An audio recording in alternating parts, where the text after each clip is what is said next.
अम्मा बाद फ़क़त क़ाल अल्लाह तबारक व तआला फ़िल कुरानिल करीम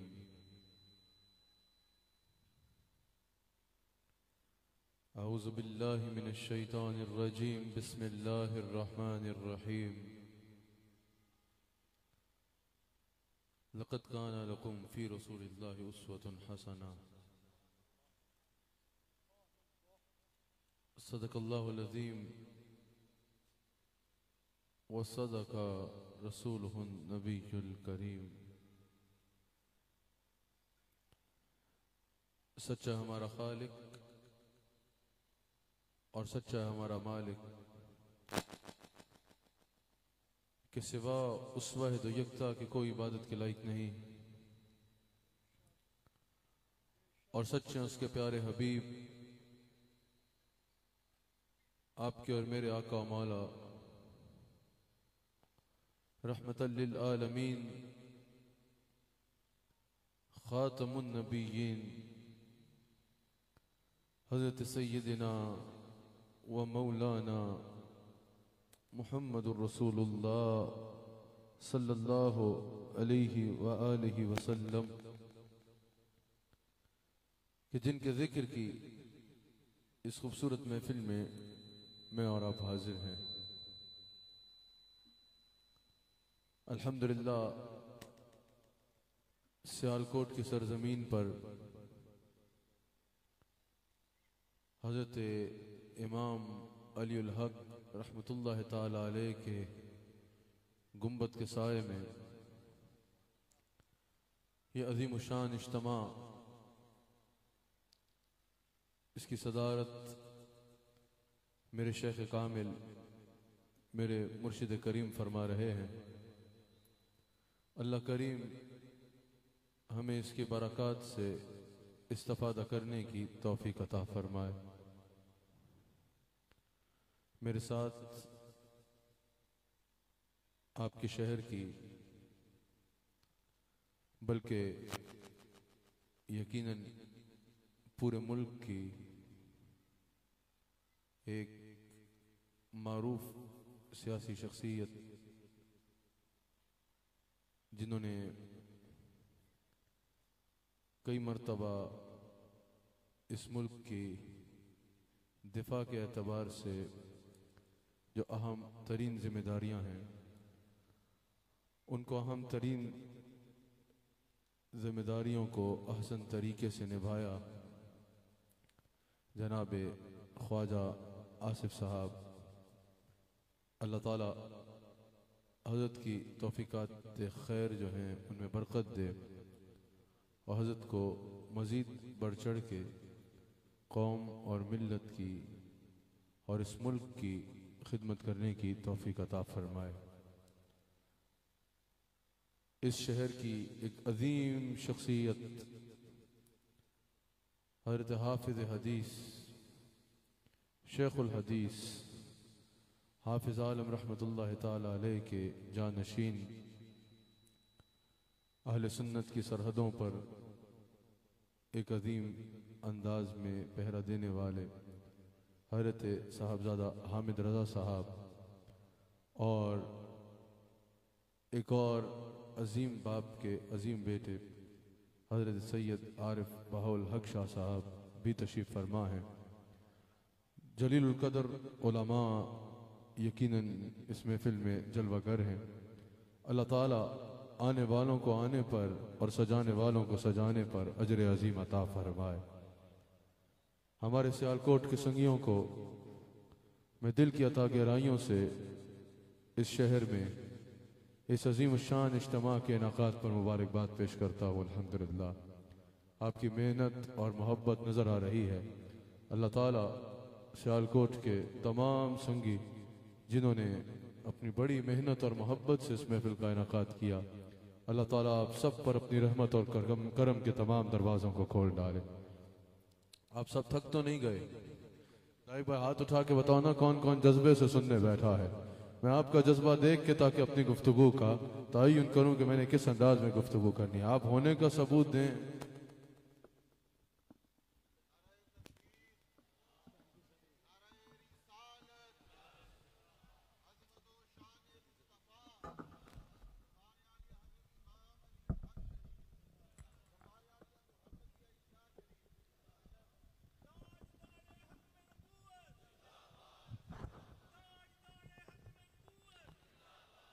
आपने भरपूर अंदाज में अपने होने का सबूत देना है ताकि मुझे पता चले कि मैं जिंदा नबी के जिंदा गुलामों से कलाम कर रहा हूँ।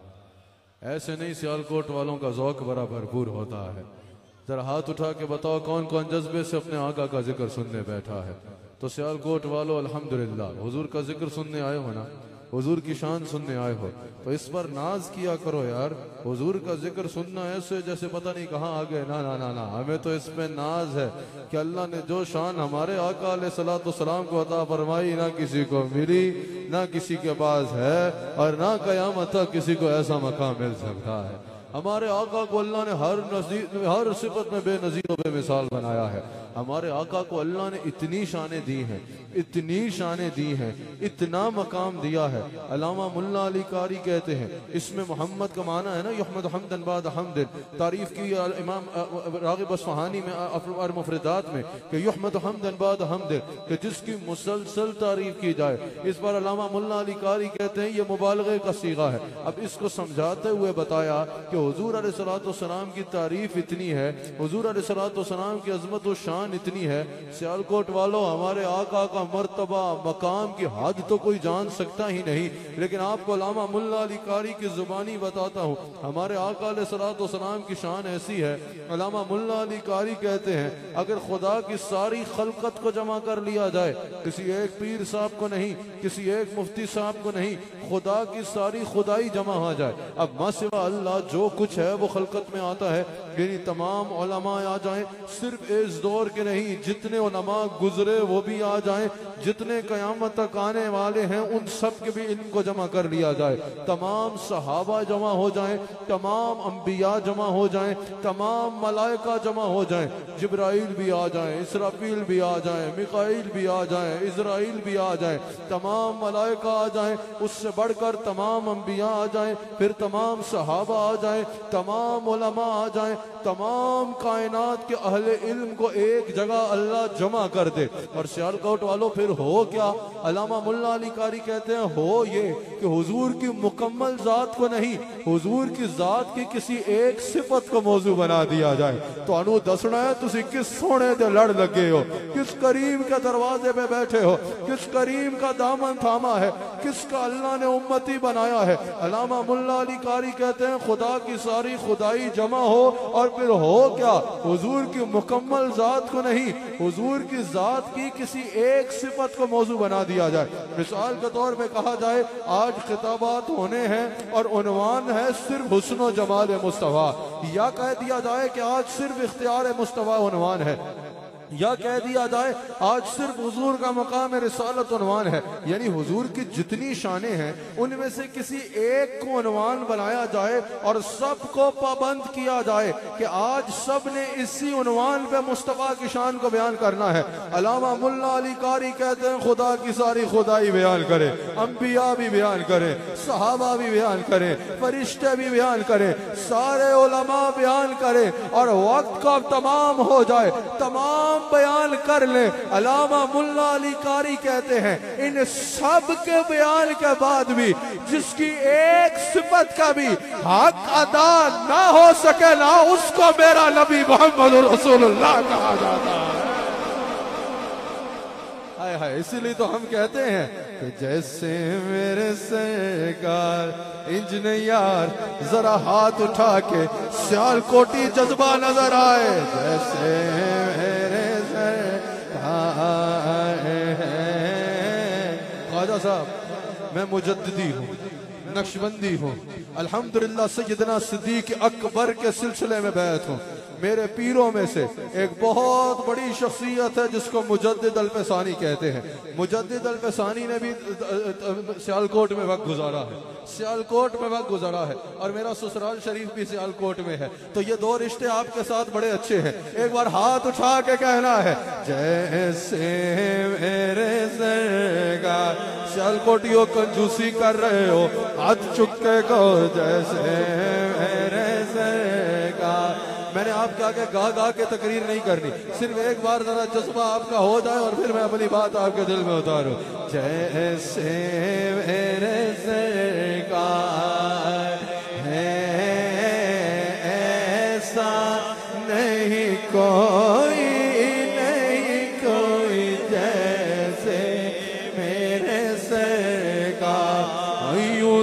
यूसुफ भी है, मूसा भी है, ईसा भी है, लेकिन जैसे तेरे सरगा।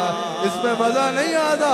यूं तो यूसुफ भी है, मूसा भी है, ईसा भी है, लेकिन जैसे मेरे सरकार है ऐसा नहीं कोई, नहीं कोई अब मेरी निगाहों में, मेरी निगाहों में चचदा नहीं कोई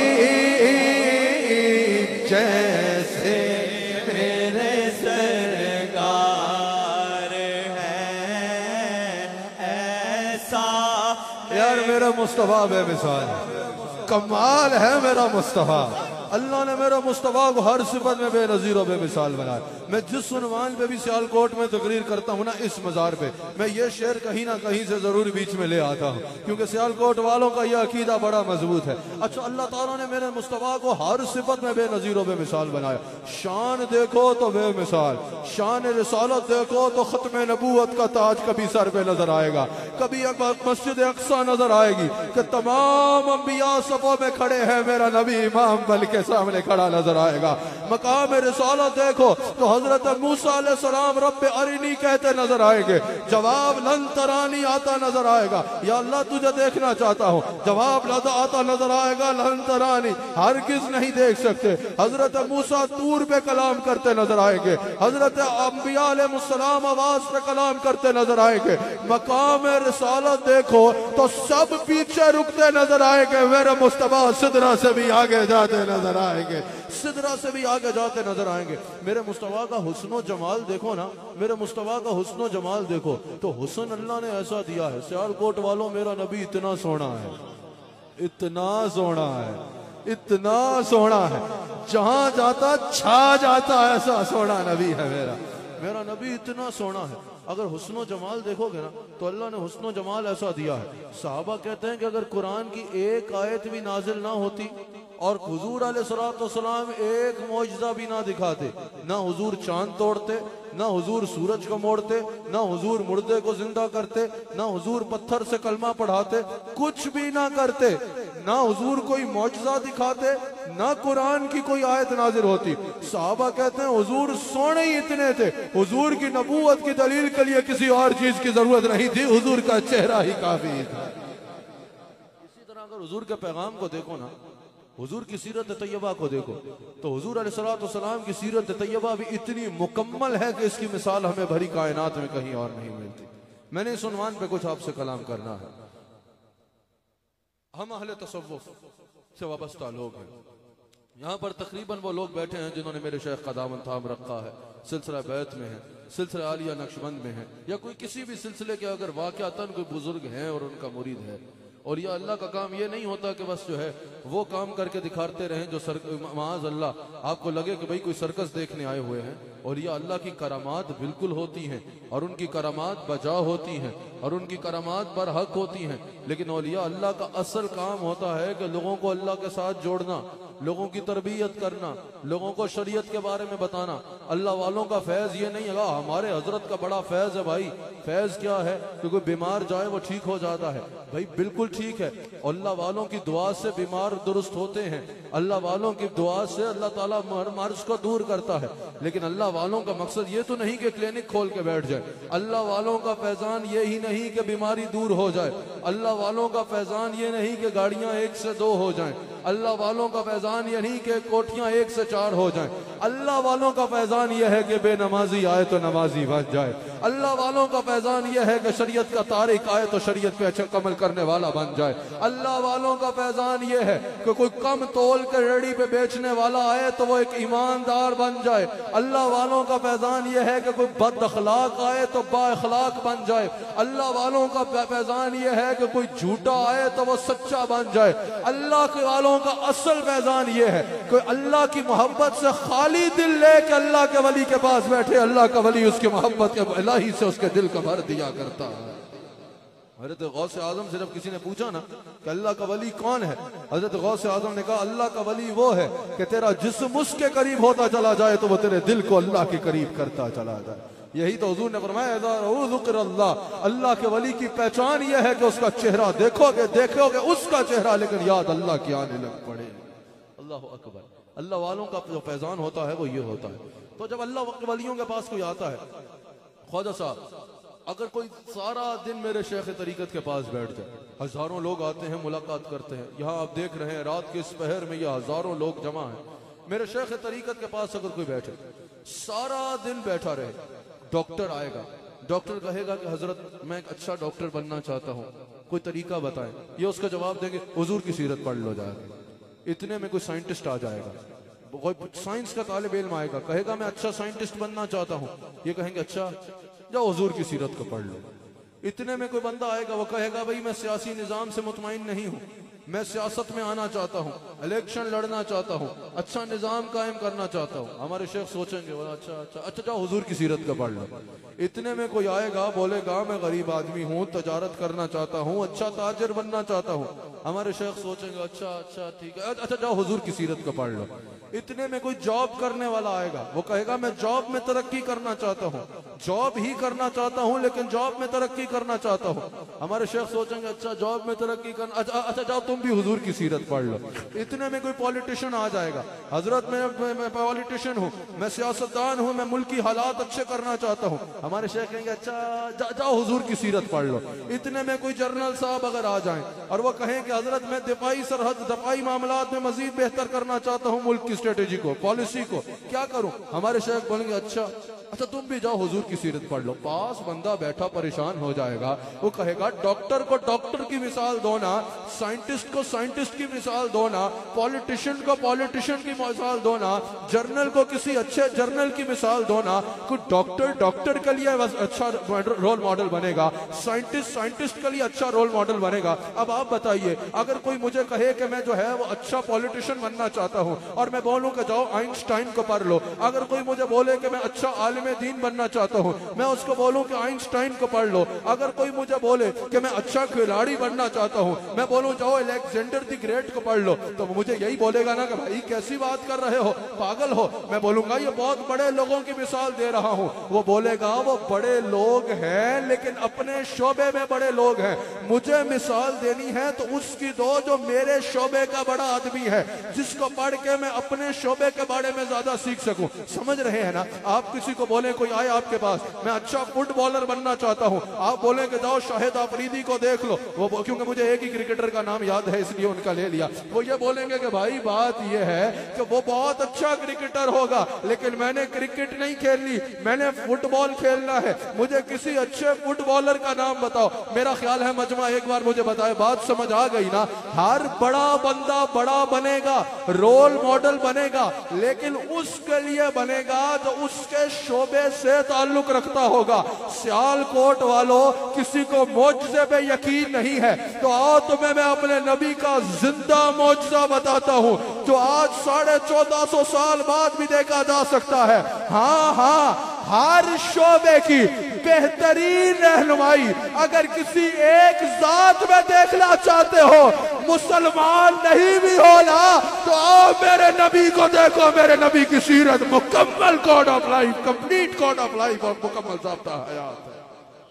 ये मेरे नबी का मौजज़ा है। सारे हजरात अपनी तवज्जो इधर रखे, किसी को मोबाइल फोन पे जरूरी काम है तो चार तरफ मजमे के दरवाजे हैं, बाहर जा सकता है। हुजूर की महफिल है, कोई तमाशा नहीं हो रहा, कोई कॉन्सर्ट नहीं हो रहा, मजमे में सबकी तवज्जो मेरी तरफ हो, वरना चारों तरफ एग्जिट्स मौजूद हैं, सेफ एग्जिट्स हैं, कोई रोकेगा भी नहीं। बड़े भरपूर तरीके से मेरी गुफ्तगू को सुनना है। ये मेरा नबी है। कोई डॉक्टर अच्छा डॉक्टर बनना चाहता है, मेरे नबी की सीरत पढ़े, उसको लगेगा सारी तालीम बराह रास्त उसके लिए तैयार रही है। कोई अच्छा अगर पॉलिटिशियन बनना चाहता है, मेरे नबी की सीरत को पढ़े, उसको लगेगा कि बराह रास्त सारी तालीम उसके लिए आ रही है। कोई अच्छा सिपा सालार है या अच्छा जर्नल है और अच्छा मजीद होना चाहता है, वो मेरे नबी की सीरत को पढ़ेगा, उसको लगेगा सारी तालीम उसके लिए आ रही है। कोई जज है, वो अच्छा जज बनना चाहता है, जब वो मेरे नबी को पढ़ेगा उसको लगेगा सारी तालीम उसके लिए है। कोई अच्छा ताजिर बनना चाहता है, मेरे नबी की सीरत को पढ़ेगा, उसको लगेगा सारी तालीम है ही उसके लिए।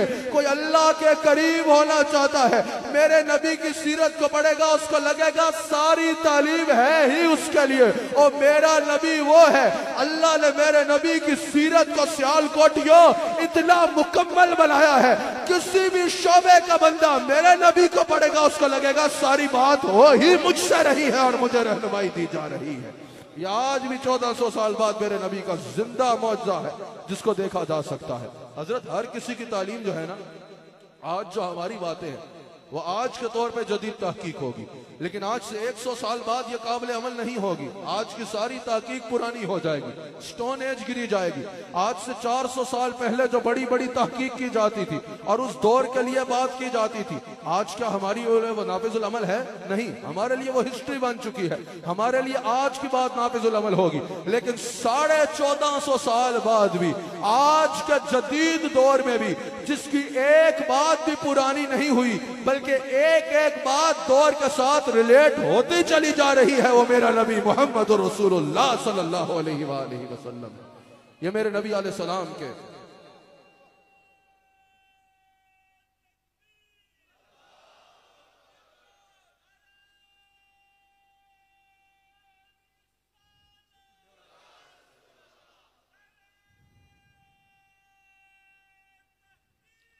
इतने लंबे नारे 8-10 लगाओ तो पिंडी में पहुंच जाऊंगा। अब जल्दी से आजा, मेरी बड़ी तवज्जो से मेरी बात सुनना। अल्लाह अकबर। ये मेरे नबी अलैहिस्सलाम की शान है। जब इंसान, याद रखिएगा, जब मैं हुजूर की जीरत तैयबा मुकम्मल ज़ाब्ता है याद है, जब इंसान कफालत में होता है ना तो जिंदगी मुख्तलिफ होती है। जब अमली जिंदगी में कदम रखता है तो मुख्तलिफ शोबों में उसको मुख्तलिफ शोबा अफकार के हामिल लोग नजर आते हैं। जब इंसान दुनिया में निकलता है, रियल लाइफ में कदम रखता है, तो मुख्तलिफ शोबों के लोग उसको मुख्तलिफ अफकार के लोग उसे हर शोबे में टकर रहे होते हैं। हर कोई कह रहा होता है कामयाब होना चाहते हो तो मेरे साथ आ जाओ, सारी कामयाबी इधर मिलेगी।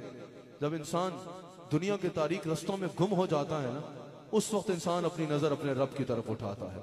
या अल्लाह, कामयाब होना चाहता हूँ, कामयाब इंसान होना चाहता हूँ, कहाँ जाऊं? उस वक्त अल्लाह बंदे की दस्तगिरी करता है। अच्छा, तो दुनिया में मुअज़्ज़िज़ इंसान बनना चाहता है? बंदा कहता है हाँ या अल्लाह। अच्छा, तुझे दुनिया में कामयाबियां दरकार हैं? बंदा कहता है हाँ या अल्लाह। अल्लाह फरमाता है तो दुनिया में माल भी इज्जत से कमाना चाहता है? बंदा कहता है हाँ या अल्लाह। इंसान, अच्छा तू जो है वो दुनिया में अच्छा मुअज़्ज़िज़ रुतबा भी पाना चाहता है, तरक्की भी करना चाहता है? हाँ या अल्लाह, करना चाहता हूँ। अच्छा, तू इलाके में मुअज़्ज़िज़ इंसान भी कहलाना चाहता है? हाँ या अल्लाह, ये भी चाहता हूँ। अच्छा, तू मेरा कुर्ब भी चाहता है? हाँ या अल्लाह, तेरा कुर्ब भी चाहता हूँ। अच्छा, जन्नत में भी जाना तुझे दरकार है? हाँ या अल्लाह, पुल सरात पार करके जन्नत में भी जाना चाहता हूँ। ये सारी कामयाबियां चाहता है? हाँ या अल्लाह, ये सब कामयाबियां दरकार है। अल्लाह फरमाता है फिर परेशान क्यों होता है? लक़द कान लकुम फी रसूलिल्लाहि उस्वतुन हसना। जा मेरे नबी के नक्शे कदम पे चल, मेरे नबी की सीरत अपना ले, एक जात से तुझे ये सारे सौदे, सारी कामयाबियां मिलती चली जाए। यानी अल्लाह फरमा रहे कि अगर कामयाब होना चाहते हो तो मोहम्मद रसूलुल्लाह सल्लल्लाहु अलैहि वसल्लम is the best personality to follow. रसूलुल्लाह अलैहिस्सलाम के नक्शे कदम पे चलो, हुजूर को फॉलो करो, हुजूर को अपना रोल मॉडल बनाओ, दुनिया की हर कामयाबी तुम्हें दहलीज मुस्तफा से मुयस्सर आ जाएगी। इस आयत में अल्लाह ताला उम्मत मुस्लिमा के लिए और रहती दुनिया के लिए रसूलुल्लाह अलैहिस्सलाम की सीरत तैयबा को मुकम्मल कंप्लीट कोड ऑफ लाइफ और ज़ाब्ता हयात करार दे रहा है। जब हम सीरत का लफ्ज़ इस्तेमाल करते हैं तो हुजूर अलैहिस्सलाम के तमाम अफ़वाल, हुजूर अलैहिस्सलाम की तमाम आदात, हुजूर अलैहिस्सलाम के तमाम अक़वाल, हुजूर अलैहिस्सलाम ने जो कहा, जो किया, जो करने को कहा, जो करके दिखाया, वो सब कुछ हुजूर अलैहिस्सलाम की सीरत तैयबा में आता है। और अल्लाह ताला ने एक एक चीज को महफूज किया है, एक एक चीज को महफूज किया और फिर हमें फरमाया लक़द कान लकुम फी रसूलिल्लाहि उस्वतुन हसना। फिर जो रसूलुल्लाह अलैहिस्सलाम कह रहे हैं वो किए चले जाओ। सियालकोटियों, बड़ी तवज्जो दरकार है। इस दुनिया में बड़े बड़े लोग गुजरे हैं, सिकंदर आजम जैसे लोग गुजरे हैं जिन्हें पूरी दुनिया पे एक वक्त में हुकूमत की, पूरी दुनिया का एक बादशाह जिसकी पूरी दुनिया में हुकूमत रही, ऐसे ऐसे लोग भी दुनिया में गुजरे हैं। बड़े बड़े पॉलिटिकल लीडर्स गुजरे हैं, बड़े बड़े वर्ल्ड लीडर्स गुजरे हैं, बड़े बड़े साइंटिस्ट गुजरे हैं, बड़े बड़े खिलाड़ी गुजरे हैं, बड़े बड़ी शख्सियात गुजरी हैं जिनका दुनिया में बड़ा नाम है। अच्छा, ये तो चलो दुनिया के लोग हैं ना। मिसाल के तौर पे अगर आज कोई कहे कभी मुझे सिकंदर आजम बनना है, आज या राना जमीर साहब कहें कि मैंने सिकंदर आजम बनना है, तो ठीक है, सिकंदर आजम का बन जाने का ख्वाब देखना तो अच्छा है। कोई पूछे भाई सिकंदर आजम आप क्यों बनना चाहते हैं, वो बोले भाई सिकंदर आजम ने पूरी दुनिया में एक वक्त पे हुकूमत की, तो ठीक है, ख्वाहिश तो अच्छी है, तरीका तो अच्छा है, ये ख्वाहिश तो की जा सकती है कि उसने पूरी दुनिया पे हुकूमत की, ये ख्वाहिश तो रख ली, सिकंदर आजम बनना है। लेकिन अब अगर ये कहें कि सिकंदर आजम मेरा रोल मॉडल है, मैंने खाना भी वैसे खाना है जैसे सिकंदर आजम खाता था, मैंने पानी भी वैसे पीना है जैसे सिकंदर आजम पीता था, मैंने नाखून भी ऐसे काटने हैं जैसे सिकंदर आजम काटता था, मैंने बैठना भी ऐसे है, यहां तक कि मैंने लेटना भी ऐसे है जैसे सिकंदर आजम लेटता था। अगला पूछेगा हजरत वाला ये कैसी बात कर रहे हैं, सिकंदर आजम खाता कहते था, इससे हमें क्या गर्ज। ठीक है, बड़ी बात थी कि उसने एक वक्त में दुनिया में हुकूमत की, लेकिन जितने भी बड़े लोग गुजरे हैं वो खाते कैसे थे, पीते कहते थे, सोते कैसे थे, चलते कैसे थे, बैठते कैसे थे, नाखून कैसे काटते थे, इससे दुनिया में किसी को इंटरेस्ट नहीं है। बस उन बड़े लोगों के बड़े काम हिस्ट्री में बाकी हैं, बड़े लोगों के जिक्र के साथ उनके पास 2-4 बड़े काम आएंगे, इसके अलावा किसी को कोई गर्ज नहीं है। अच्छा, इनको छोड़ो दुनियादारों को, इस 1,24,000 कवो बेश अंबिया हुजूर से पहले आए, चंद के नाम महफूज हैं और उन जिनके नाम महफूज हैं उनकी भी मुकम्मल सीरत मौजूद नहीं है, उनके बाज वाक़यात या बाज अहवाल मौजूद हैं।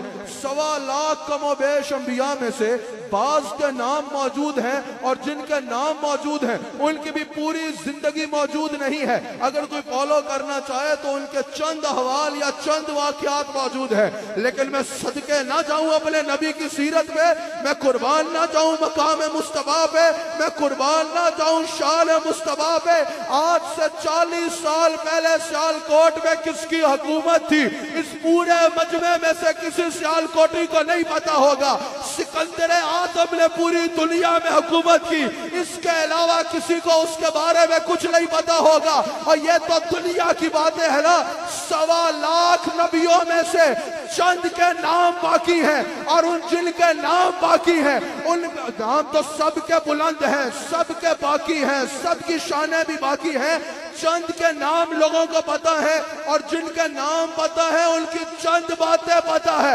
लेकिन सियालकोटियों, आज से 1450 साल पहले मेरा नबी चलता कैसे था ये भी महफूज है, मेरा नबी खाना कैसे खाता था ये भी महफूज है, मेरा नबी पानी कैसे पीता था ये भी महफूज है, मेरा नबी नालैन कैसे पहनता था ये भी महफूज है, मेरा नबी नाखून कैसे काटता था ये भी महफूज है, मेरा नबी हाथ कैसे धोता था ये भी महफूज है, मेरा नबी लेटता कैसे था ये भी महफूज है, मेरा नबी जिस सवारी पे बैठ कर सवारी करता था उस याफूर का नाम भी मौजूद है, उस हन्नाना का नाम भी महफूज है। मेरे नबी तो मेरे नबी है। 1450 साल को छोड़ो, 1450 साल को छोड़ो, 14 साल पहले पंजाब का वजीर आला कौन था किसी को पता है? नहीं पता होगा। लेकिन 1450 साल पहले मेरे नबी के मस्जिद के मुअज्जिन का नाम दुनिया के किसी कोने में जाके पूछो, बच्चा बच्चा कहेगा बिलाल हबशी, बिलाल हबशी, बिलाल हबशी। ये मेरा नबी है, ये मेरा नबी है। जैसे मेरे सर का अब नहीं पता चल रहा यार, हाथ उठा के बोलो ना। मैं तो ऐसी शान बयान कर रहा हूँ जिसका गैर मुस्लिम भी इनकार नहीं कर सकेगा। हाथ उठा के। और सियालकोटी हो, कोई अमीर हो वो दौलत में नाज करे, कोई वजीर हो वो इक़्तिदार पे नाज करे, कोई हसीन हो वो जमाल पे नाज करे, कोई बड़ा बच्चा हो वो अपने नस्ब पे नाज करे, उम्मती क्यों ना नाज करे? हाथ उठा के कहो जैसे मेरे से आज सियालकोटी थक गए यार जरा सबकी आवाज आए ना, पता चले। मुझे पता है सियालकोटी जिद्दी होते हैं, मुझे तजुर्बा भी बहुत है, लेकिन एक बार जरा हाथ उठाओ ना अपने नबी के नाम पे और दोनों हाथों को उठा के ऐलान करो ना, बताओ ना दुनिया को, जरा सुनाओ ना दुनिया को, जैसे मेरे सरकार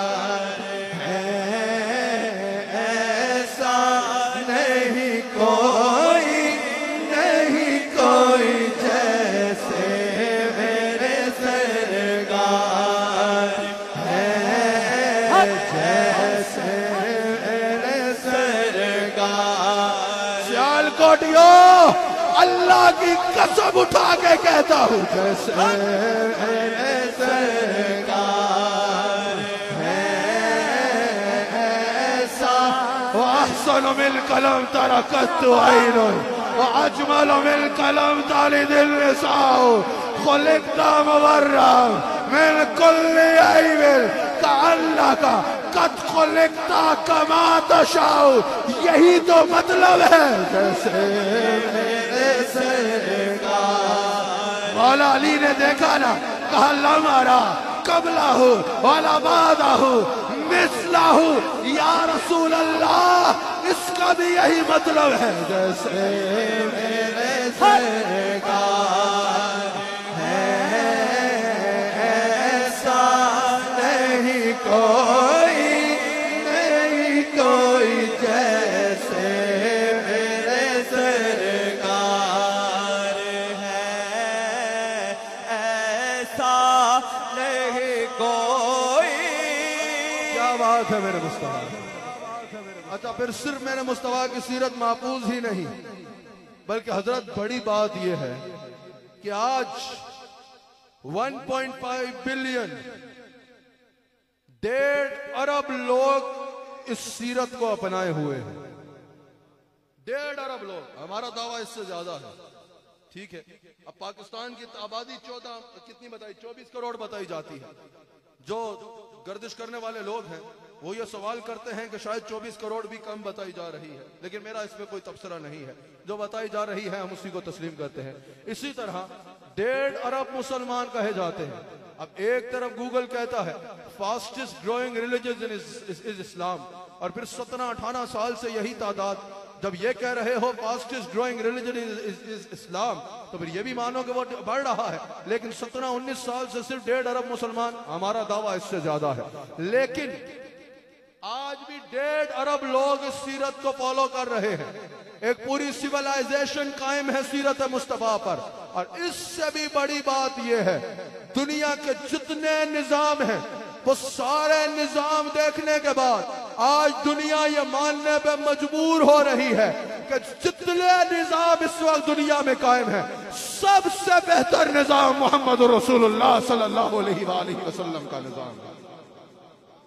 किबला आरिफुल हक शाह साहब मद्दजिल्लाहु अलैहि बैठे, शेखुल हदीस के शहजादे हाफिज अहमद रजा साहब बैठे हैं। ख्वाजा आसिफ साहब से मेरी जब अभी कुछ अर्सा पहले भी मुलाकात हुई, मुझे मिलकर बड़ी खुशी हुई।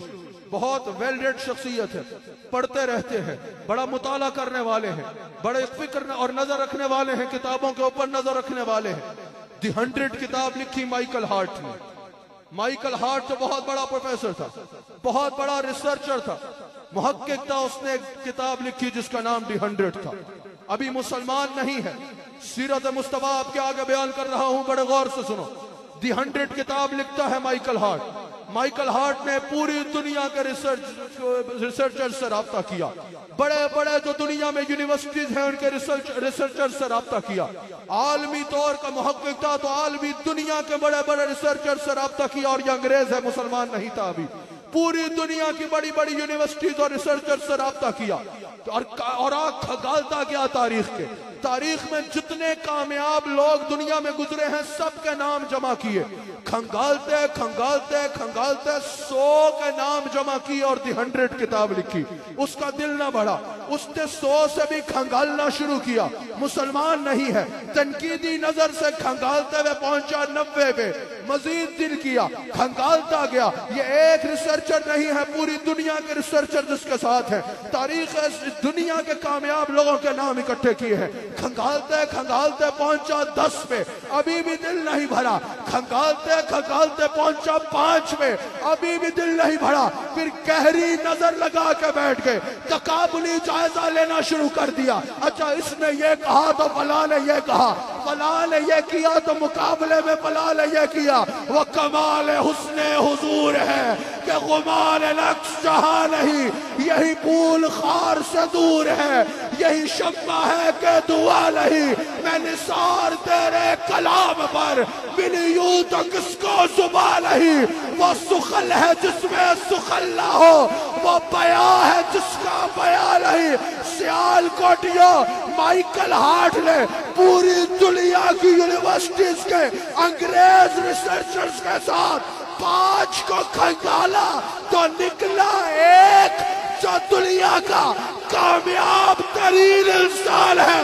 माइकल हार्ट ने कहा, मैं मुसलमान नहीं हूं लेकिन मानता हूं कि इस दुनिया का सबसे सक्सेसफुल आदमी मोहम्मदुर रसूलुल्लाह। जैसे मेरे सरकार है ऐसा नहीं कोई। यार अब तो मैंने बताया ना, सारे रिसर्चर्स भी ये मान रहे हैं। सुन्नी ना कहे ये कैसे हो सकता है? हाथ चुक के आखो। जैसे मेरे सरकार है ऐसा नहीं कोई, जैसे मेरे सरकार है। बंदा जो जा भी होए, निस्बत तो बोल देती है ना, निस्बत तो कहीं ना कहीं अपना आप दिखाती है। कहा ना, कोई मिसल मुस्तफा का, बंदा जो होए निस्बत अच्छी गल्ला करांदी है। कोई मिसल मुस्तफा का कभी था ना है ना होगा। कोई मिसल, यकीन है ना इसमें?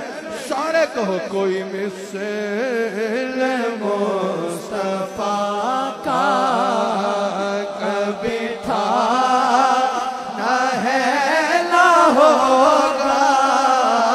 किसी और का ये रुतबा, किसी और का ये रुतबा। सारा मजमा हाथ उठा के कहेगा अगली बार, किसी और का ये रुतबा कभी था ना है ना होगा। कभी था ना है ना होगा। किसी और का ये रुतबा, किसी और का ये रुतबा कभी था ना है ना होगा। मेरी गुफ्तगू इख्तितामी मराहिल पे, मैंने अपनी बात को खत्म करना है। तुम थके तो नहीं हो? जो जो थक गया जरा हाथ उठाए, जो थका है हाथ उठाए। किस किस को और सुनने को दिल कर रहा है जरा हाथ उठा के बता। आगे चलना है, जबरदस्ती तकरीर थोपने की मेरी आदत नहीं है। बात दोंगा होता है ना, माइक मिल जाए तो चिमुट जाते हैं, जैसे करंट है छोड़ नहीं पा रहे। मेरी वो आदत, मेरी आदत है मजमा सुनना चाह रहा हो, क्योंकि वो मजमे मेरे लिए नई बात नहीं होती। अल्हम्दुलिल्लाह, दुनिया के अल्हम्दुलिल्लाह जिस कोने में चले जाए दुनिया हैरान हो जाती है ये लोग आते कहां से। क्योंकि उसकी वजह यह है, ख्वाजा साहब हमने कभी अपनी बात की ही नहीं है, और बात नौकरों की होती भी नहीं है, बात मालिकों की होती है। बात मालिकों की होती है। हमने कभी अपनी बात की ही नहीं। और दूसरी बात यह है, अपनी बात हो तो करे ना, बात दुनिया में है ही एक और वो बात मुस्तफा की है। अपनी बात भी हम करते हैं, लेकिन ऐसे करते हैं कि ऐसे आका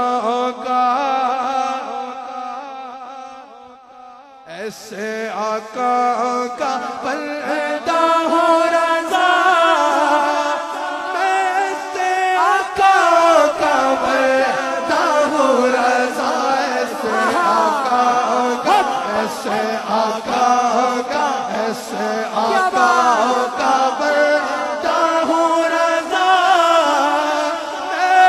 ऐसे आका का बंदा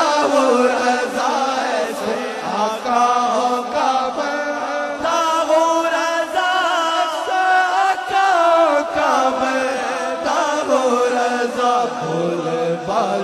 मेरी सरकारों के बोले बाले, मेरे सरकारों के बोले बाले, मेरे सरकारों के बोले बाले में। ऐसे नहीं। अब एक आखिरी शेर और फिर मैं अपनी बात को खत्म करने पे जाऊंगा, अपनी गुफ्तगू के आखिरी हिस्से पे। सिद्को अदलो करम हिम्मत में,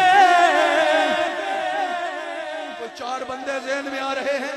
सिद्को अदलो करम और हिम्मत में, कोई चार लोग आ रहे हैं ज़हन में। सिद्को अदलो करम हिम्मत में, सिद्को अदलो सिद्दीक की सदाकत, फारूक की अदालत, उस्मा की सखावत, हैदर की शुजाअत, सिद्को अदलो करम हिम्मत में, सिद्को अदलो करम हिम्मत में, 400 शोहरे हैं इन चारों के, 400 शोहरे हैं इन चारों के, 400 शोहरे हैं इन चारों के।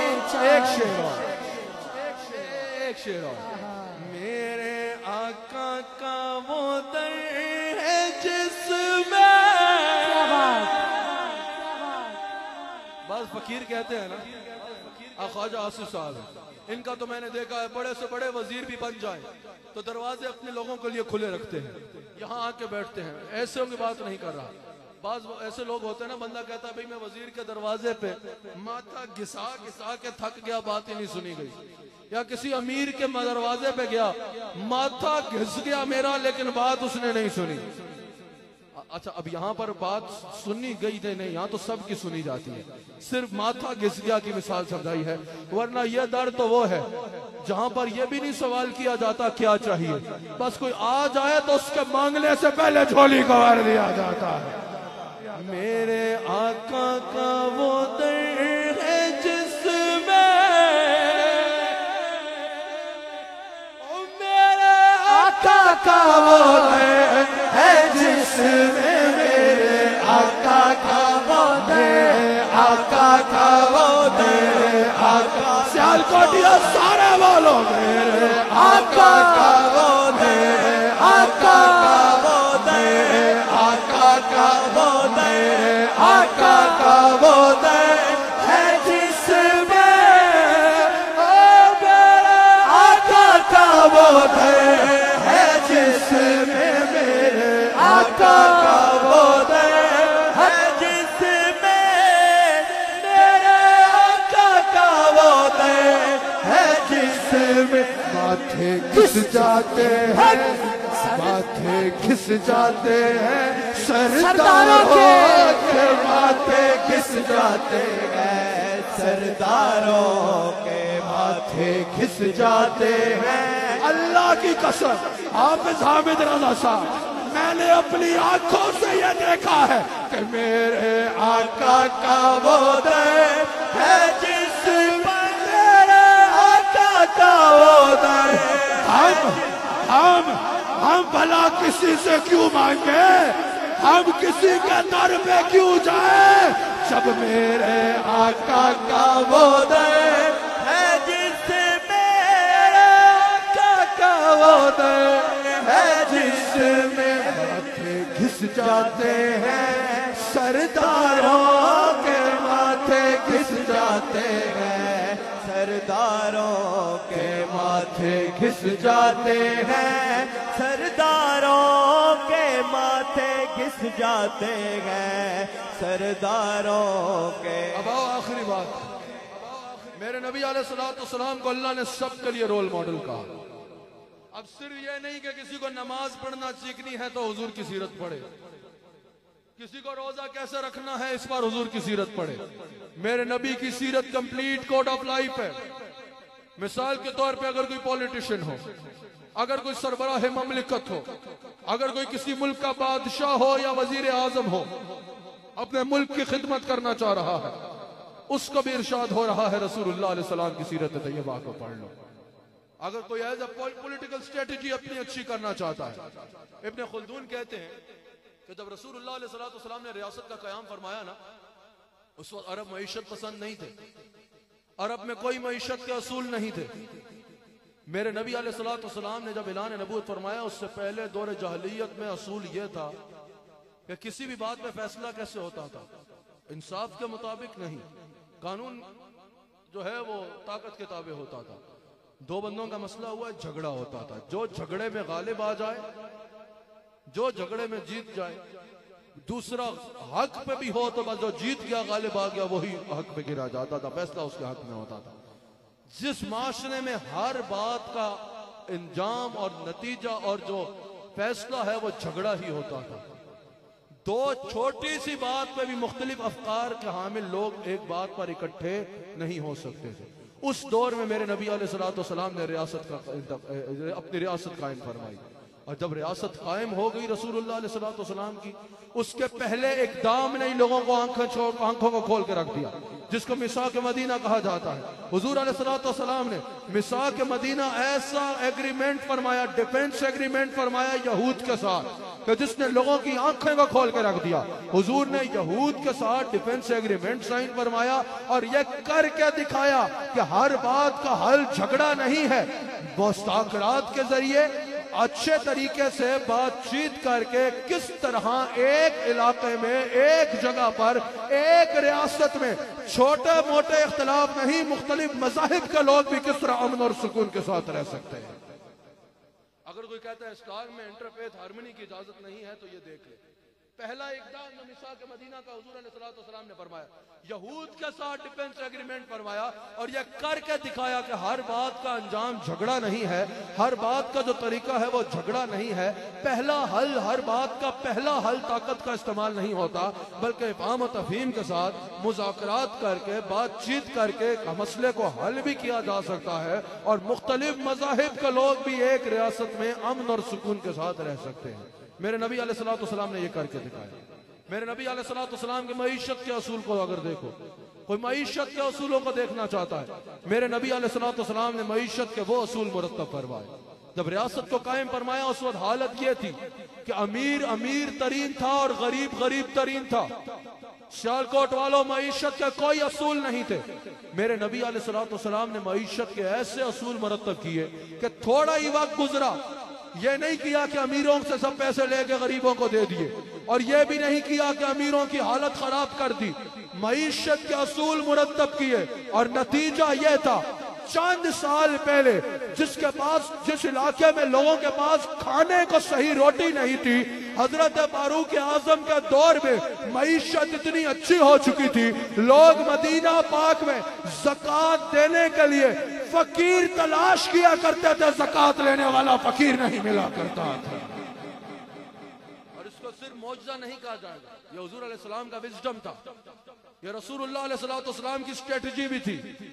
एक सहाबी हाजिर हुए, हुजूर ने मेहनत का दर्ज दिया और मैं ना तजारत करो, रिज़्क़ के 10 दरवाजे हैं, 9 को अल्लाह ने तजारत में रखा है। हुजूर ने फरमाया तजारत करना अंबिया की सुन्नत है। हुजूर ने जो कुछ फरमाया उसका नतीजा है तजारत करना अंबिया की सुन्नत है। हुजूर अलैहिस्सलाम ने खुद भी तजारत फरमाई। हुजूर अलैहिस्सलाम ने मिसाल कायम फरमाई, ऐलान नबूवत से पहले जब खुद तजारत फरमाई। हुजूर की तो सारी जिंदगी बेमिसाल है। और रसूलुल्लाह अलैहिस्सलाम ने फरमाया कि अच्छा ताजिर अगर कोई तजारत कर रहा हो ना, बिजनेसमैन हो, और तुम बिजनेस नहीं कर रहे लेकिन मस्जिद में आते जाते हो, तो ये ना कहा करो ये तो दुनियादार है, ये तजारत करने वाले ताजिर तो दुनियादार है, इनका दीन से क्या काम। अगर कोई तजारत दीन के असूलों के मुताबिक कर रहा है और उसकी तजारत उसको अल्लाह और उसके रसूल के रस्ते से नहीं रोक रही, और अपनी तजारत के जरिए, ज़कात के जरिए, सदका खैरात के जरिए दीन की मदद भी कर रहा है, तो उस ताजिर को दुनियादार कह के गुजर ना जाया करो। हुजूर अलैहिस्सलाम फरमाते हैं ईमानदार ताजिर क़यामत के दिन नबियों के साथ उठाया जाएगा, उसको नबियों की माहियत मिलेगी क़यामत के दिन। अल्लाह अकबर। फिर हुजूर ने दर्श भी दिया। एक साहबी हुजूर के पास आए, रिस्क की तंगी की शिकायत की, या रसूलल्लाह माल नहीं है। हुजूर चाहते ना तो उसको जमीन से पत्थर उठा के देते, वो हीरा बन जाता, उसकी सारी जिंदगी गुजर जाती। लेकिन रसूलुल्लाह अलैहि सलाम ने क़यामत तक आने वाली उम्मत को दर्श भी दिया है। हजरत हमारे यहाँ ये बहुत है, कोई अमेरिका से पढ़ के आएगा, इंग्लैंड से पढ़ के आएगा, बड़ी से बड़ी यूनिवर्सिटी से पढ़ के आएगा, लेकिन अगर आता ही उससे पूछोगे मुद्दा क्या है डिग्री का, तो वो कहेगा किसी अच्छी जगह पे जॉब मिल, किसी अच्छी जगह पे जॉब मिल जाए। ठीक है जॉब करो, लेकिन तजारत करना अपनी आदत जरूर बनाओ। भाई जॉब कर भी रहे हो तो छोटी मोटी कहीं तजारत जरूर करो, अपना बिजनेस सेट करने की जरूर कोशिश करो, इसमें अल्लाह बहुत बरकत अता फरमाता है। सहाबी हाजिर हुए, या रसूलल्लाह मेरे पास तंगी माश है, कुछ भी नहीं है। हुजूर ने फरमाया क्या है? या रसूलल्लाह एक प्याला है, एक कंबल है। हुजूर ने फरमाया बेच के लाओ। बेच के आए। हुजूर ने फरमाया अब इससे जो ये रकम है ना, इससे एक कुल्हाड़ा लेके आओ लकड़ी का, और एक दस्ता लेके आओ और एक कुल्हाड़ा लेके आओ। वो लेके आया। हुजूर ने अपने दस्ते मुबारक से उस कुल्हाड़े को दस्ते पे लगाया और फरमाया जाओ लकड़ियां काटने का काम शुरू कर लो। उसने जाके लकड़ियां काटने का काम शुरू कर लिया। कुछ दिन बाद हुजूर की बारगाह में आया, या रसूल अल्लाह, अल्लाह ने थोड़े से दिनों में 10 दिनों में मुझे इतने पैसे दिए, 10 दिनार दे दिए। हुजूर ने फरमाया अब यहां बैठो, अब इसके 3 हिस्से करो। आप भी जब कमाई हो तो उसको यूं पहले मेहनत करो, कमाओ, और फिर ये हुजूर ने रास्ता बताया। हुजूर ने फरमाया अब इसके 3 हिस्से करो, एक अपने पे खर्चो, एक अपने घर वालों पे खर्चो, फिर एक अपने कारोबार में वापस इन्वेस्ट करो। लोग कमाते हैं लेकिन कारोबार में वापस इन्वेस्ट नहीं करते, बस जो चलता जा रहा है बस उससे आता जा रहा है। दोबारा इन्वेस्ट करना भी सिखाया कि ये नहीं कि बस एक जगह रोक लो, फरमाया उसको अपने कारोबार में दोबारा इन्वेस्ट करो। इससे हुजूर की सीरत तैयबा से ये दर्श मिल रहा है अपने गुलामों के लिए कि अपने कारोबार बस जो है बस उसको छोड़ नहीं देना, बल्कि उसको उसमें इन्वेस्ट भी किया करो। फरमाया एक से जो है अपने पे खर्चो, अपने घर वालों पे खर्चो, फिर एक हिस्से को दोबारा अपने कारोबार में इन्वेस्ट करो ताकि वो अच्छा मजीद बढ़े, और फरमाया फिर एक को अल्लाह के राह में गरीबों का सदका कर दो, गरीबों में तकसीम कर दो। उस सहाबी कहता है वो कहते हैं कि मैंने उसी अमल को जारी रखा जो हुजूर ने मुझे सिखाया था। हजरत फारूक आजम के दौर में वो सहाबी मदीना पाक के अमीर तरीन लोगों में गिना जाता था, अमीर तरीन लोगों में गिना जाता था। हुजूर ने मेहनत करना भी सिखाया। फिर हुजूर ने तो ये जो सूद की मुमानत फरमाई, आज भी मैं कहना चाहता हूँ, अपनी मौजूदा हुकूमत से भी कहना चाहता हूँ, और पूरी ये मुतालबा करना चाहता हूँ कि अगर कोई चाहता है कि मईशत बेहतर हो, पाकिस्तान की मईशत बेहतर करना चाहते हो, तो मजमा एक बार हाथ उठा के तायद करे, सूदी निजाम का खात्मा किया जाए। सूदी निजाम को खत्म करो, क्योंकि सूद का काम करने वाला अल्लाह के साथ ऐलान जंग करता है। अल्लाह के साथ ऐलान जंग करके मईशत बेहतर हो यह मुमकिन ही नहीं है। क्या मेरी तायद करते हैं या बिल्कुल भी नहीं करते? अल्लाह अकबर। सूदी निजाम का खात्मा जरूरी है। सूद से जब रोका गया, अगर इसको मजहबी तौर से हट के भी देखा जाए, अल्लाह से ऐलान जंग या इसकी जितनी भी वजह बताई गई, सूद से जो आपकी इनकम हो रही होती है उसकी असल कोई नहीं होती, उसकी असल कुछ भी नहीं होती, ना उससे कोई जनरेट हो रहा होता है, ना आप उससे कोई मुअज्जिज होते हो, बस एक रकम पड़ी हुई है जिसका कोई भरोसा ही नहीं।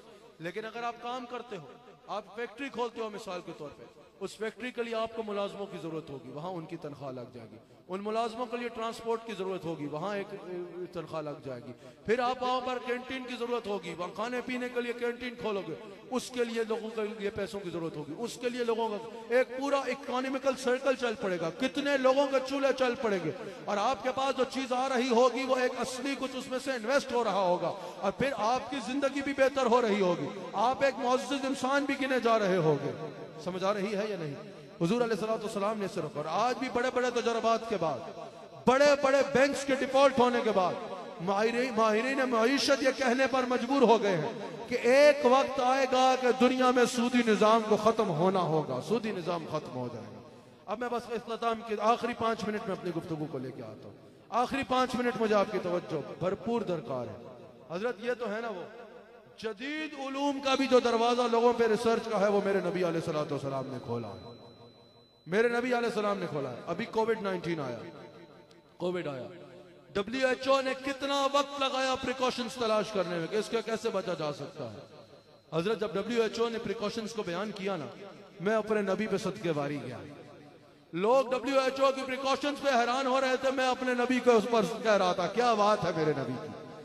जो प्रिकॉशंस WHO ने कोविड के बारे में रिसर्च के बाद बताई, एग्जैक्ट वो प्रिकॉशन, अगर तुम बुखारी और मुस्लिम में किताब ताउन खोलोगे तो हुजूर ने ताउन का वायरस के लिए बयान फरमाई। इन्होंने क्या कहा, 6 फीट डिफरेंट डिस्टेंस होना चाहिए। मेरे नबी अलैहिस्सलाम ने कहा जिसको ताउन का वायरस लग जाए उससे 2 नेज़े दूर रहो और 2 नेज़े 6 फुट का फासला बनता है। इन्होंने कहा इम्यूनिटी स्ट्रांग हो। मेरे नबी ने इम्यूनिटी है इसको स्ट्रांग करने का हुक्म दिया। इन्होंने कहा लॉकडाउन कर लो जहां कोविड हो, ताकि वो बीमारी बाहर ना जाए और वहां से बीमारी अंदर ना आए। हुजूर ने फरमाया जहां ताउन हो वहां से अंदर ना जाओ और वहां से बाहर ना हो। जो प्रिकॉशंस आज तलाश कर रहे हैं मेरे नबी ने 1400 साल पहले बयान फरमा दी। 1400 साल पहले बयान फरमा दी। अब रसूलुल्लाह अलैहि वसल्लम के गुलाम हजरत अब्दुल्लाह बिन मसूद कहते हैं, बुखारी में मौजूद है कि मैं हुजूर की बारगाह में हाजिर हुआ और हुजूर अलैहिस्सलाम ने मेरे से इरशाद फरमाया कि तुम में से कोई भी किसी का भी मादा तखलीक अपनी माँ के पेट में पहले 40 दिन पानी के कतरे की सूरत में होता है, दूसरे 40 दिन जमे हुए खून की सूरत में होता है, तीसरे 40 दिन गोश्त के लोथड़े की सूरत में होता है। फिर अल्लाह ताला के हुक्म से एक फरिश्ता आता है जो तुम्हारे जिस्म में रूह फूंक देता है। ये 120 दिन बनते हैं। हुजूर ने फरमाया 120 दिन यानी 4 महीने के बाद इंसान के बदल में जो बच्चा होता है औरत के बदल में, उसमें रूह आ जाती है।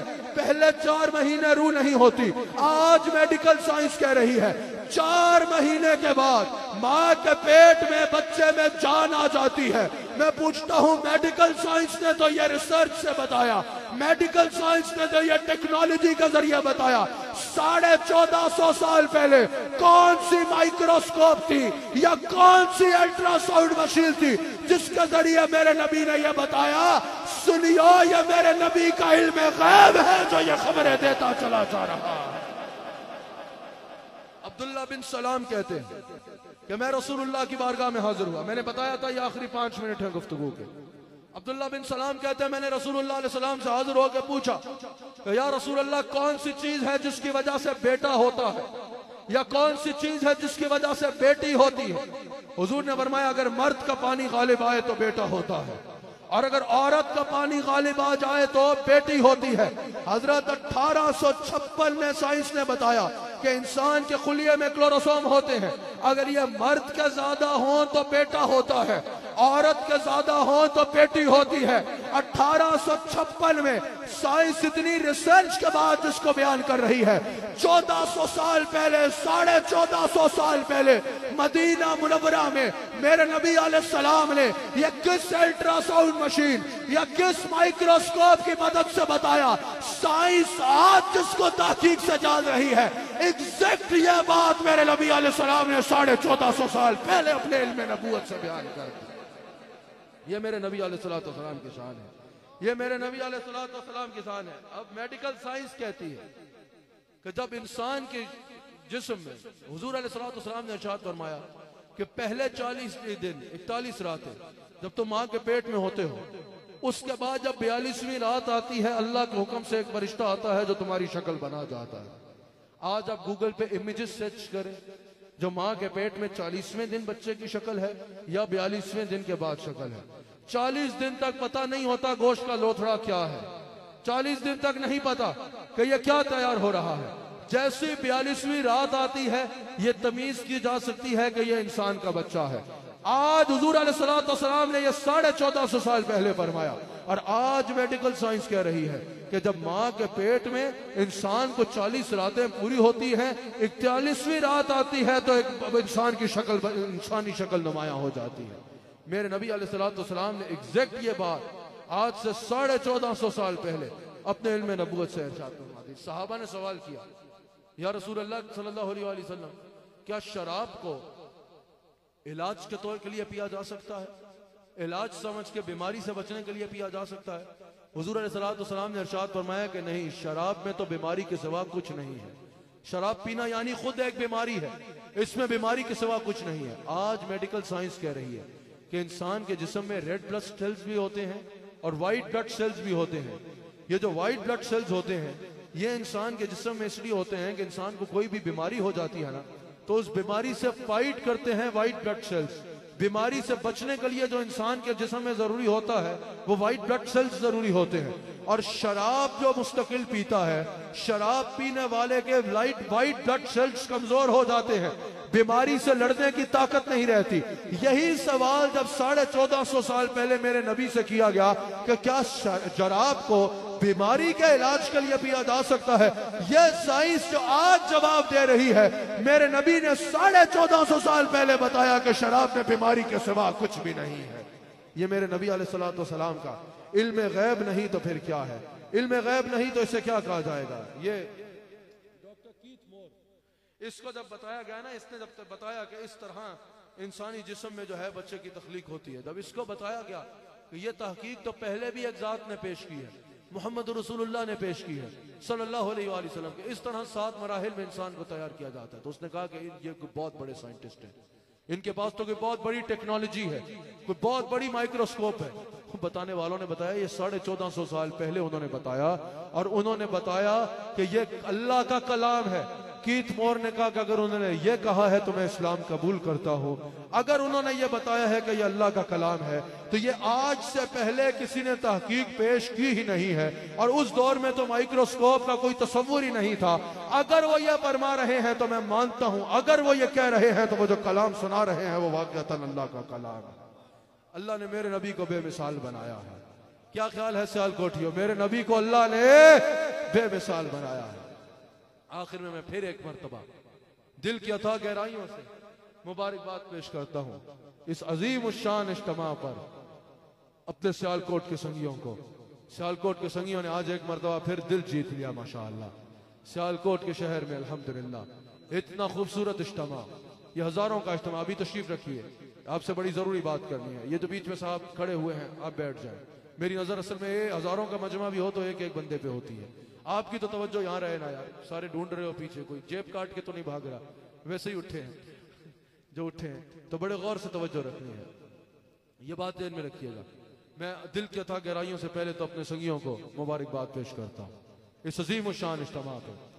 आज 18 नवंबर सियालकोट में ये हजारों का इज्तिमा अल्हम्दुलिल्लाह, जिसमें अक्सरियत नौजवानों की है। नौजवानों याद रखना, वतन की मोहब्बत जो है वो ईमान का हिस्सा होती है। पाकिस्तान हमारा मुल्क है, बताओ पाकिस्तान से मोहब्बत है ना? एक बार हाथ उठा के बताओ या रसूल अल्लाह कहने वालों, पाकिस्तान से प्यार है या नहीं है? पाकिस्तान हमारा मुल्क है। इस वक्त पाकिस्तान बड़ी गंभीर सूरत हाल से एक और एतबार से भी गुजर रहा है। आप देख रहे हैं दहशतगर्दी का फितना, फिर दहशतगर्द फैलाने की कोशिश कर रहे हैं, फिर दहशतगर्दी चाह रहे हैं। और वो लोग जो आगे पीछे बैठ के जाहिरन अपने आप को पाकिस्तान का दोस्त भी कहते हैं, पाकिस्तान को इस्तेमाल करने की खातिर, लेकिन पाकिस्तान का नाम इस्तेमाल करते हैं पाकिस्तान को इस्तेमाल करने के लिए, लेकिन दिल में पाकिस्तान की दुश्मनी बसाए होते हैं। यहां पर दहशतगर्द अपने छोड़े होते हैं जो दहशतगर्दी फैला रहे होते हैं। याद रखना, इस वक्त मुल्क दहशतगर्दी फिर फितना फैलाने की कोशिश की जा रही है, लेकिन अल्हम्दुलिल्लाह मुल्क के अंदर हो या मुल्क के बाहर बैठे मुल्क का दुश्मन कोई भी हो, हम सबको कहना चाहते हैं, कान खोल कर सुन लो। इस मुल्क की अफवाज जो इस मुल्क की दिफा की जामिन है, अफवाज पाकिस्तान के होते हुए पाकिस्तानियों को यह यकीन है, ये हजारों का मजमा जो नौजवानों का मजमा है सियालकोट में, आज हाथ उठा के बताए, हमारी अफवाज पाकिस्तान के होते हुए दहशतगर्द काल खोल कर सुनने कोई पाकिस्तान का बाल भी भीगा नहीं कर सकता। और आज कल अल्हम्दुलिल्लाह इस मुल्क के एक सिपा सालार जनरल हाफिज सैयद आसिम मुनीर साहब ने, जो इस मुल्क के इस अफवाज के सिपा सालार हैं, उन्होंने बुलाया। मैं हमारे शेख भी वहां थे, मैं भी वहां मौजूद था। मुफ्ती मुनीबुर रहमान साहब, मुफ्ती तकी उस्मानी साहब और तमाम जो है वो मकातिब फिक्र के जो बड़े लीडिंग उलमा है वो मौजूद थे। हमारे मुल्क के सिपा सालार ने हमें बताया कि यह बात याद रखिएगा, दहशतगर्द अपने आप को जितना भी मजबूत समझ के इस मुल्क के साथ टकराना चाहेगा, उसको यह बात पता होनी चाहिए कि पूरी दुनिया की भी एक तरफ हो। हमारे सिपा सालार ने कहा, मेरे लिए एक रेड़ी लगाने वाले पाकिस्तानी के खून से ज्यादा कीमती नहीं हो सकती। इस बात पर हम खिराज तहसीन पेश करते हैं। और अल्हम्दुलिल्लाह कल तो मुझे खुशी हुई, जिस तरह कुरान करीम की आयत सुनाकर, जिस तरह एक एक बात पर कुरान की आयत को सुनाकर, जिस तरह एक एक बात पर मुस्तफा जान रहमत सल्लल्लाहु अलैहि वसल्लम की हदीस को सुनाकर इस कौम के सिपा सालार ने कहा कि मेरी एक एक बात पर अगर मुझसे कोई सवाल करना चाहे तो मैं कुरान और सुन्नत को सामने रख के अपना सफर तय करता हूँ। हमारे दिल को यह सुकून हुआ अल्हम्दुलिल्लाह कि अगर सिपा सालार ऐसे होगा, अगर कोई कहता है, कोई पाकिस्तान का दुश्मन यह बकवास करता है कि पाकिस्तान की फौज माज अल्लाह काफिरों की फौज है या माज अल्लाह मुर्तद फौज है, नहीं, ये कौम हाथ उठा के बताती है, हम अपनी अफवाज पे एतमाद करते हैं। ये पाकिस्तान की ही फौज नहीं है, ये इस्लाम की फौज है, ये पाकिस्तान की ही फौज नहीं है, ये उम्मत मुस्लिमा की फौज है, ये पाकिस्तान की हिफाजत के लिए ही फौज नहीं है, ये इस्लाम की हिफाजत की फौज है। क्या हमारे सिपा सालार ने खुल के नहीं कहा? कल हमारे सामने भी कहा कि हमने हर प्लेटफॉर्म पे यह बयान दिया है कि हम अपने फलस्तीनी मुसलमान भाइयों के लिए शाना बशाना खड़े हैं। दो चीजों को आज मैं कह सकता हूं, एक तो इस फौज के बारे में यह भी कहा जा सकता है 57 मुल्क इस्लामी मुल्कों में किसी मुल्क के पास ऐसी फौज नहीं जिसका सिपा सालार ऐसे हाफिज कुरान हो और ऐसे मुस्तफा की हदीसों को बयान करता हो। और दूसरा, 57 मुल्कों की अफवाज में से सबसे मजबूत तौर पे अगर किसी का बयानिया सिपा सालार की जानिब से फलस्तीनी भाइयों के लिए आया है तो वह हमारी फौज के सिपा सालार का आया है। अल्हम्दुलिल्लाह हम रसूलुल्लाह अलैहि सलाम के टुकड़ों पे पलने वाले हैं, हमें किसी और की हाजत नहीं है। लेकिन तावनु अलल बिर्रि वत्तक़वा, ये कुरान का हुक्म है कि नेकी के मामले में और खैर के मामले में ताउन करो। हम ये हाथ उठा के कहते हैं दहशतगर्दी के खात्मे के लिए, पाकिस्तान में को बेहतरी के लिए, पाकिस्तान की हिफाजत के लिए, पाकिस्तान को आगे लेकर जाने के लिए, उम्मत मुस्लिमा की हिफाजत के लिए, मुसलमानों की हिफाजत के लिए, उम्मत मुस्लिमा के परचम को बुलंद करने के लिए, इस्लाम के परचम को बुलंद करने के लिए, पाकिस्तान के परचम को बुलंद करने के लिए इन खैर के कामों में तावनु अलल बिर्रि वत्तक़वा वला तावनु अलल इस्म वल उद्वान के कुरानी असूल के मुताबिक हम अफवाज पाकिस्तान के साथ हैं। तावनु अलल बिर्रि वत्तक़वा, खैर के काम में, तकवा के काम में और नेकी के काम में ताउन करो। वला तावनु अलल इस्म वल उद्वान, और गुनाह के कामों में और बुराइयों के कामों में ताउन न करो। अल्लाहु अकबर। ये मैंने आयत इसलिए सुनाई जो मैंने बीच में पढ़ी कि हम साथ हैं। और याद रखना, आपको शख्सियात से मुखालिफत हो सकती है, शख्सियात से इख्तलाफ हो सकता है। किसी भी शख्सियत से अगर इख्तलाफ है तो क्या इसका यह मतलब है कि दुश्मनों की बोली बोलना शुरू कर दो? इसका यह मुल्क का मतलब है कि अगयार की बोली बोलना शुरू कर दो? अफवाज पाकिस्तान की दिफा के लिए हमेशा से या रसूलुल्लाह कहने वाले सुन्नी अफवाज पाकिस्तान के साथ खड़े हुए, और आज भी पाकिस्तान के दिफा के लिए, उम्मत मुस्लिमा की हिफाजत के लिए, इस्लाम और पाकिस्तान के परचम को बुलंद करने के लिए हम अपनी अफवाज के साथ होंगे इंशाअल्लाह। तावनु अलल बिर्रि वत्तक़वा वला तावनु अलल इस्मि वल उद्वान। अल्लाह ताला हम सबको रसूलुल्लाह सल्लल्लाहु अलैहि वसल्लम का नमक हलाल रखे, वफादार रखे। हमारे शेख कामिल ने अपने इरशादात से, सदारती खुतबे से जरूर इरशाद फरमाना है, आप सबको दुआओं से भी नवाजना है। उससे पहले हाफिज हदीस के साहबजादे, फिर सैयद आरिफ बाउल हक शाह साहब भी तशरीफ फरमा है, अपना पैगाम इरशाद फरमाएंगे। उससे पहले मैं रिक्वेस्ट करूँगा हमारे मुअज़्ज़िज़ मेहमान जनाब ख्वाजा आसिफ साहब से कि वो इस मजमे में अपना इजहार ख्याल फरमाएं, और उसके बाद इंशाअल्लाह सिलसिला बड़े अदब से बैठिए। हुज़ूर अलैहिस्सलाम का जिक्र हमारे शेख ने फरमाना है और हम सब को जो है, हम सब के क़ुलूब अज़हान को मुनव्वर फरमाना है। उससे पहले आपके सियालकोट के तो है ही हैं, लेकिन पूरे मुल्क की एक मुअज़्ज़िज़ शख्सियत जनाब ख्वाजा आसिफ साहब से मैं रिक्वेस्ट करूँगा कि वो अपने ख्यालात का और अफ़कार का इजहार फरमाएं।